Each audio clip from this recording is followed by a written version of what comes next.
Thank you, John. The negotiations for this evening were really complicated. I'm glad we finally came to an understanding and agreement.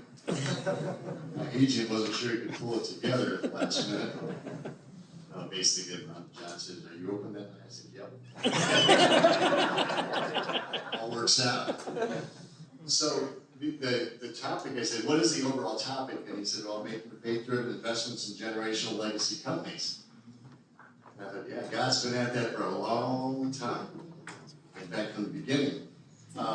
To share the devotion on that kind of topic, it fits pretty naturally in what I've had the opportunity to experience in my life. But I know that even the idea of God blessing a certain industry or some of them being more salt of the earth type things, there's some debate. And so from the beginning, people have wondered, when was their industry first represented, or their occupation, or whatever.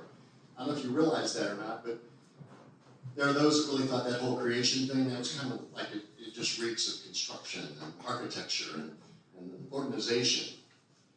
And of course, there are those that think of the chaos that came out of it. They said there's a role for lawyers and there's a role for politicians, but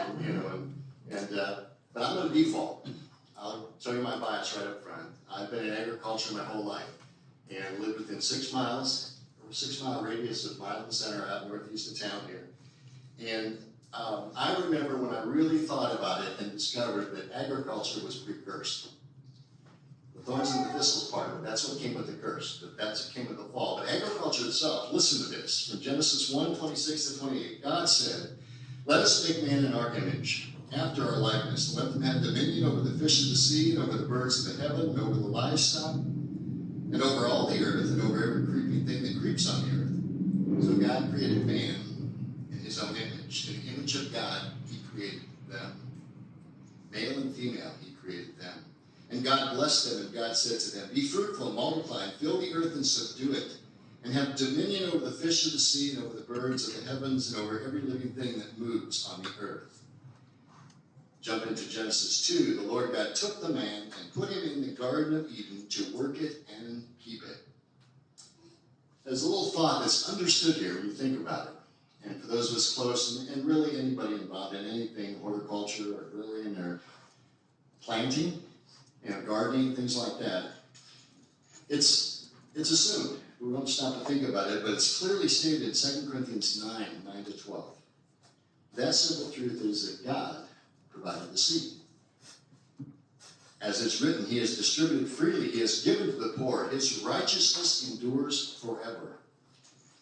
He who supplies seed to the sower and bread for food will supply and multiply your seed for sowing and increase the harvest of your righteousness. You'll be enriched in every way, to be generous in every way, which through us will produce thanksgiving to God. For the ministry of this service is not only supplying the needs of the saints, but also the overflowing in many thanksgiving to God. I want to, as part of this time of devotion and letting the Word instruct us, I want you to see that God's seed is one bookend. So what's the other bookend? I think the second bookend that is found in 1 Corinthians 3, verses 5-9. Paul is speaking to a church who has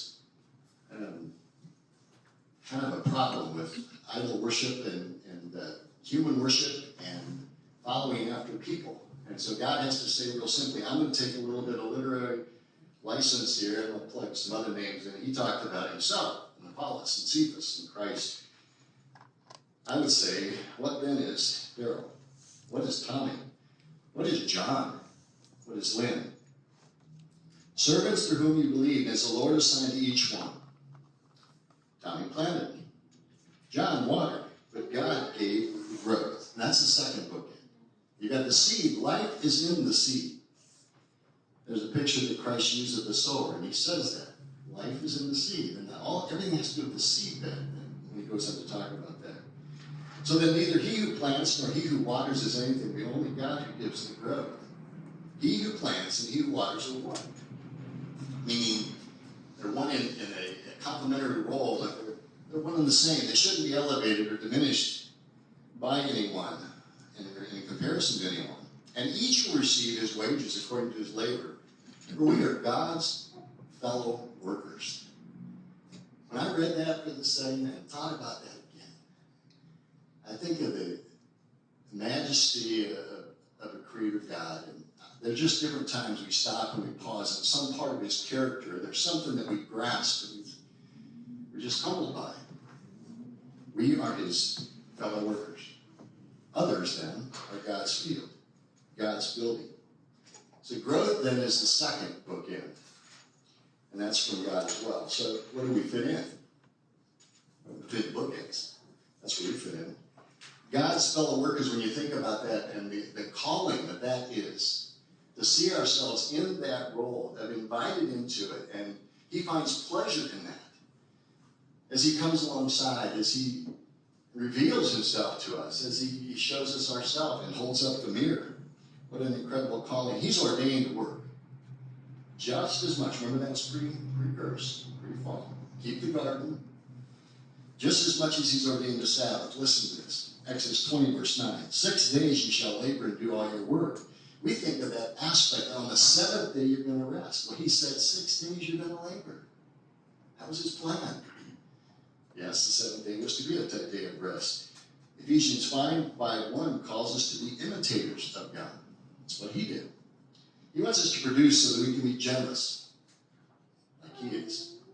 Ephesians 5:4-28-29. Let the thief no longer steal, but rather let him labor, doing honest work with his own hands, so he may have something to share with everyone in need. Generosity is often against our nature, but not his. I remember one of my sons, who will be unnamed because there's people here in the room that know them. The situation came up. I don't remember if it was an allowance. I don't think it was that. I think it was something like giving some money for some task. Probably by his grandfather. I don't know. Anyway, he had this money, and I thought it'd be a great time to teach him about first fruits, about tithing, about sharing. And I remember as I began to share this, and all of a sudden it clicked with him. And he looked up at me with horrified eyes and said, "Why would I ever do that?"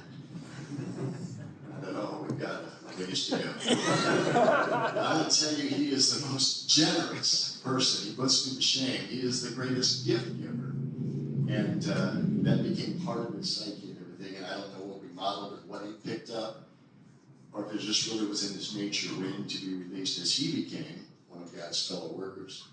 Today, he blesses me just as he presents that. I want us to think, too, of the reservation. We think about investing.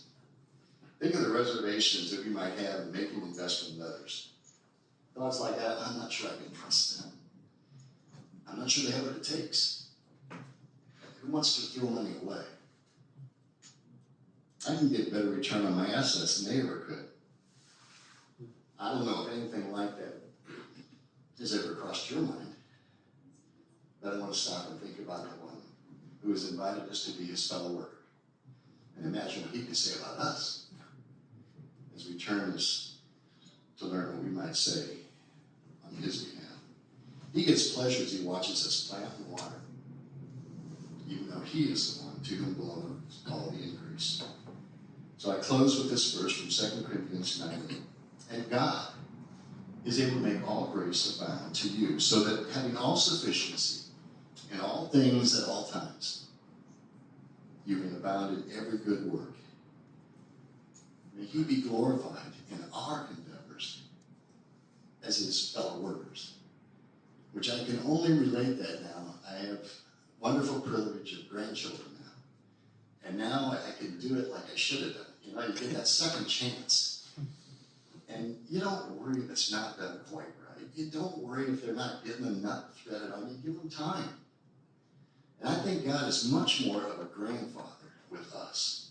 In that kind of, he's not a grandfather. He didn't have grandchildren, just children. But I mean in his interacting with us, in his patience, in knowledge of our limitations, in him deciding it's worth it to let them figure it out.